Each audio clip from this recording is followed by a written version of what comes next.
Hello and welcome back to my channels where I talk about whatever I really want to.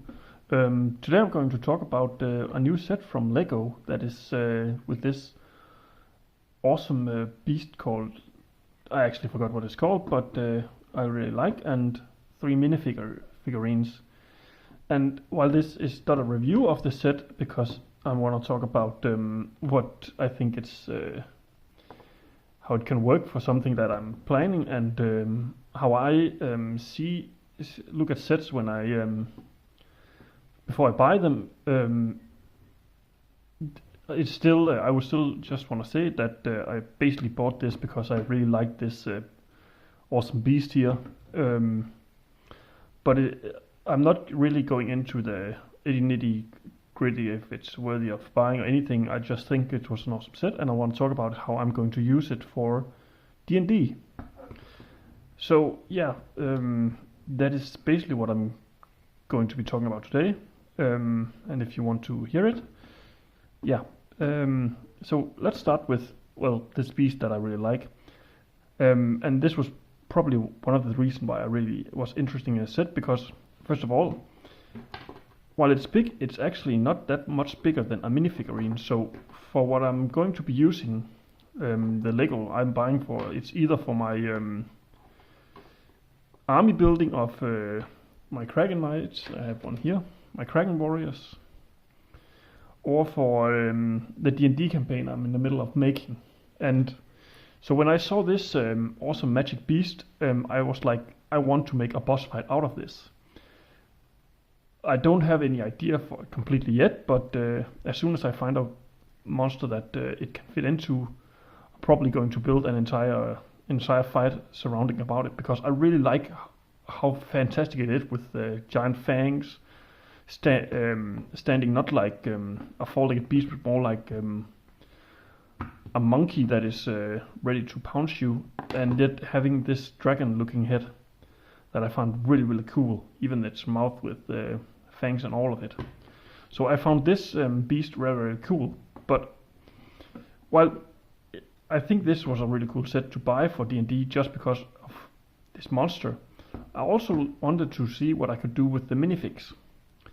And I decided to basically look at the minifigs, and of course there was this guy here who's pretty much ready for being a beastman in a D&D campaign, with his scabbard where he can hold a sword, katana, or as I found out by testing a little bit, they can also have cutlass, which I found really interesting. So for armies that use a lot of cutlass, I think this is a really interesting scabbard for them, instead of having all of the weapon placed on the back as Lego tends to do.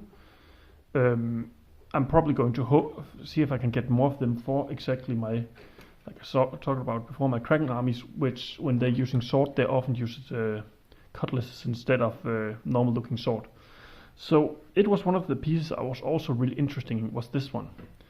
Now this guy himself, as I talked about, is pretty much ready to be put into a D&D campaign as a beast man or monster or anything.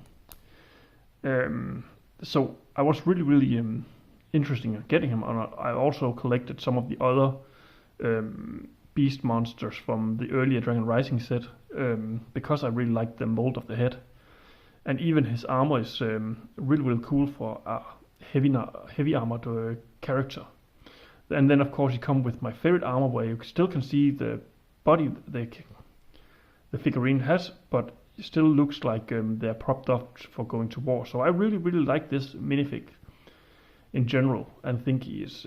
I want to do something with him, but I don't know yet.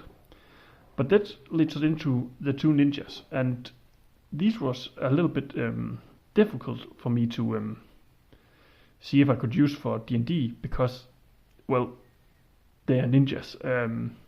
But I did actually get some ideas with it. First off, the bodies.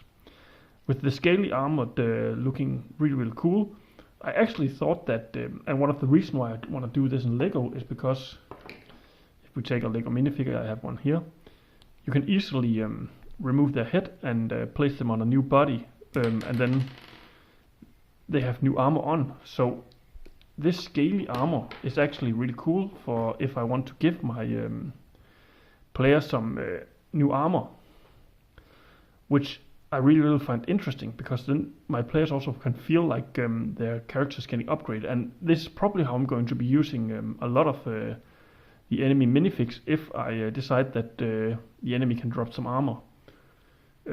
I will have it be represented on the minifigs themselves.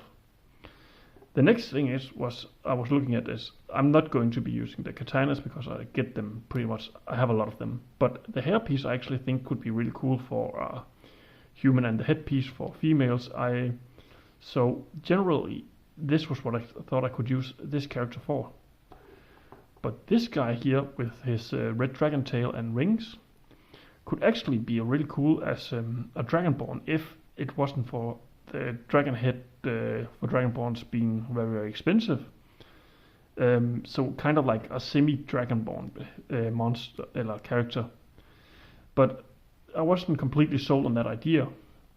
So I'm probably not going to make a red Dragonborn that way. But I'm probably going to use their wings for maybe an equipment that give the players flying. But the claw pieces, those were really interesting, because I got the CMF Dragon Paladin, and one of my players wanted to play as a monk. So I basically just took the entire minifig almost and just placed the head on with some golden wings, and it actually looks pretty good as a monk. So yeah, I know I had more of this armor because I had some from one of the earlier set, but I really think it was a cool way to make a Dragonborn character. And I'm probably going to make the green Dragonborn from the red dragon inset into a Dragonborn like this too, because I think it's very cool because of this these claw pieces. Really give the idea that he's having bigger hands than normal humans, and make him looking more unhuman than, well, other minifigs. Of course, it means if my player decides to hold weapon, he can just pick it off and place the weapon in the hand. But all in all, I really was happy with the minifigs. So these claws I really find interesting. So all in all, I really liked the set, and I saw a ton of uses for many of the parts. I'm probably going to be removing the seed from this guy because I want it probably to be a wild beast, but if it become mount for someone, the seed is right there, so that's why I haven't removed it yet. So all in all, I think it was a really cool set just for expanding my D&D world, both with the mythological worlds and the weapons for my players to play with. So yeah, this has been my talk about this cool set. I really liked it, and I'm probably going to find out what the set actually is called, so I can write it in the description so people know it. So yeah, I hope you enjoyed and have a nice day.